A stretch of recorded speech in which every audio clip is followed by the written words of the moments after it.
An incredible controversy at the University of Sydney raises the prospect that a 19-year-old female student active in the Liberal and Conservative clubs has been indirectly targeted in a criminal law exam question. Many students contacted Freya Leach after they were set a detailed question that included references to a Mercedes-driving right-wing student called Freya killing a woke student and having unprotected sex while HIV positive.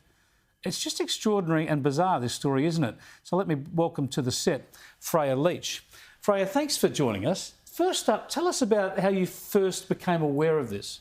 I first became aware of this on Friday when I had 20 to 30 of my peers messaging me, asking if I was okay, if I'd read the assignment, if anything was wrong. It wasn't until I opened it on Saturday that my jaw dropped and I realised it was actually me in that assignment. It's quite incredible. To explain it to viewers, this is a detailed question, sets out a scenario that law students are supposed to unpick in legal terms, and it starts off with characters like this. It says, Adam Knowles is ideologically ambidextrous. What he says is left-wing, what he does is right-wing.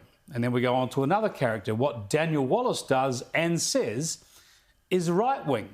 Now, I just want to stop it there, but why do all the characters have to have some political or ideological leaning? How is that relevant to the legal case? Chris, that is the question we're all asking.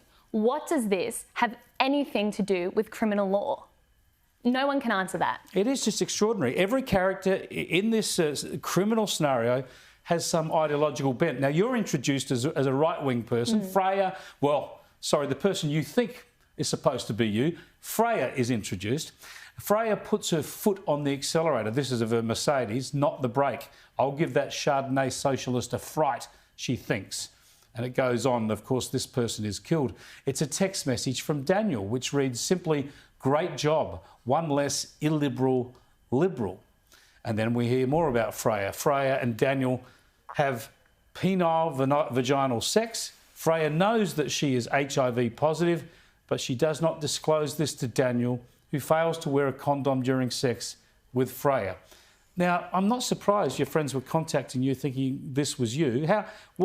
What do you think has gone on here? We have no idea.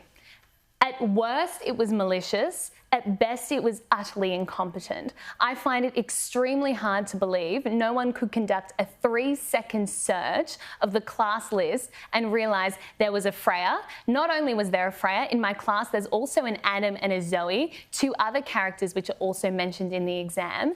It was just horrible, and to be vilified in such a graphic way and for that to be distributed to 400 peers makes me wonder what is going on. Well, the university denies this is deliberate. They say they used the name Freya in a previous exam question, but they won't supply the question.